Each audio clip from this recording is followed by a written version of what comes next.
Assalamualaikum warahmatullahi wabarakatuh. Anak-anakku, di mana saja kalian berada, pada kesempatan ini Ibu akan memberikan pembelajaran tentang tujuan dan ciri-ciri teks deskripsi. Sebelumnya, marilah kita saksikan tayangan sebuah video yang mendeskripsikan tentang keindahan alam Indonesia yang dikemas dalam sebuah lagu.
Saksikan penayangan video pembelajaran kali ini dengan baik sampai tuntas.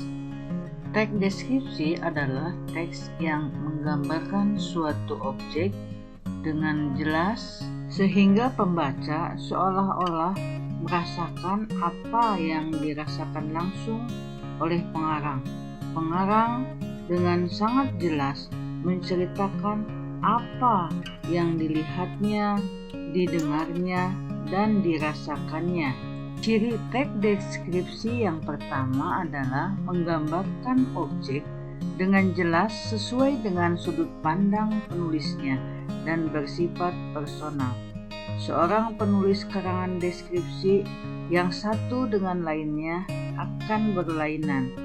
Mereka mempunyai ciri khas masing-masing. Pada karangan deskripsi, seorang pengarang sangat subjektif.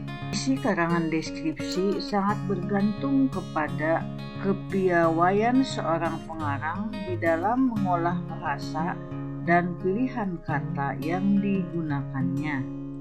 Ciri yang kedua, menggunakan kata-kata khusus, kata-kata yang bersinonim dan bersifat konkret. Maksudnya, seorang pengarang deskripsi, misalnya pada tayangan video tadi, untuk melukiskan pemandangan alam yang indah digunakan kata elok. Ciri yang ketiga adalah melibatkan panca indera. Seolah-olah pembaca merasakan sendiri apa yang dideskripsikan oleh pengarang. Seorang pengarang deskripsi ketika menceritakan apa yang dilihat, didengar, dan dirasakan olehnya akan sangat jelas menuturkannya kepada pembaca. Ciri yang keempat adalah bahasanya baku, menggunakan majas, dan mengandung emosi. Pada karangan deskripsi bahasanya memang baku, tapi bukan baku yang kaku. Misalnya ketika seorang pengarang mendeskripsikan tentang Candi Borobudur, tentu saja banyak kata-kata yang digunakan yang berhubungan dengan bidang arkeologi, sehingga kata-kata yang digunakannya bersifat ilmiah. Ciri yang kelima adalah menjelaskan objek secara terperinci atau detail. Seorang pengarang deskripsi akan menjelaskan objek yang diceritakannya dari umum ke khusus, dimulai dari mengidentifikasi suatu objek, kemudian diteruskan ke mendeskripsikan tiap-tiap bagian dari objek tersebut. Bagaimana cara memahami teks deskripsi? Yaitu yang pertama, kita harus membaca keseluruhan isi teks deskripsi. Jika kita tidak membaca secara keseluruhan, maka ada informasi yang terputus dan kita tidak bisa memahami isi teks deskripsi tersebut secara utuh. Yang kedua, memahami isi teks deskripsi. Ada berbagai cara orang dalam berupaya memahami sebuah teks. Mungkin ada yang menggunakan cara dengan mencatat hal-hal penting dari isi teks tersebut. Ada juga yang menggunakan cara dengan mencari ide pokok setiap alinea. Ada juga yang menggunakan cara membuat pertanyaan yang berhubungan dengan isi teks. Cara yang ketiga yaitu dengan menemukan ide pokok setiap paragraf dalam teks deskripsi. Seperti sudah kalian pelajari sebelumnya, ide pokok itu biasanya ada di awal paragraf pada paragraf deduktif atau di akhir paragraf pada paragraf induktif. Namun pada teks deskripsi, ide pokok seolah-olah menyebar di seluruh kalimat. Oleh karena itu, seorang pembaca teks deskripsi harus menyimpulkan apa ide pokok dari paragraf tersebut. Demikianlah pembelajaran kita pada kesempatan ini, yaitu tentang pengertian dan ciri-ciri teks deskripsi. Refleksi dari pembelajaran kita pada kesempatan ini, Hendaknya kita menjadi manusia yang lebih bersyukur karena kita sudah dikaruniai tanah air yang begitu indah sehingga dikagumi oleh banyak orang di seluruh dunia. Juga kita harus bersyukur karena dikaruniai oleh Allah Subhanahu wa taala panca indera yang lengkap sehingga kita dapat menyaksikan semua yang terjadi di dunia ini dan berbagi kepada orang lain melalui teks deskripsi. Terima kasih kalian sudah mengikuti pembelajaran ini sampai akhir. Mudah-mudahan bermanfaat bagi kalian. Ibu tutup dengan ucapan billahi taufiq wal hidayah. Wassalamualaikum warahmatullahi wabarakatuh.